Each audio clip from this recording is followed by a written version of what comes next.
ప్రార్థనలో మనల్ని ఓడగొట్టాలనేదే శత్రువు యొక్క కుట్ర. ప్రార్థనా జీవితం విషయంలో మనం ఓడిపోయామంటే ఇక అన్ని విషయాల్లో మనల్ని ఓడగొట్టుకుంటూ వస్తాడు. నేను ప్రాక్టికల్గా కూడా అది అనుభవించున్నాను. నేను అందుకే చెప్తున్నాను, ప్రార్థనా జీవితంలో నేను నిలకడగా ఉన్నంతసేపు, దేవుని సహవాసంలో అద్భుతంగా కొనసాగినంతసేపు నా నుండి వచ్చే వ్యక్తతలు, నా విజయాలు వేరుగా ఉన్నాయి. ఆ ప్రార్థనా జీవితంలో నేను డౌన్ అయినప్పుడు నేను తిన్న దెబ్బలు వేరుగా ఉన్నాయి.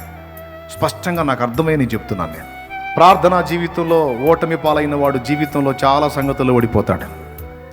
ఒకవేళ ఇప్పటికే ఓటమి పాలై ఉన్నవాడు కనీసం ఇప్పటి నుంచైనా ప్రార్థన విషయంలో గెలవగలిగితే ఓడిపోయిన వాటన్నిటిలో తిరిగి గెలవగలుగుతాడు. తపమున తరచిన నిన్నే కదా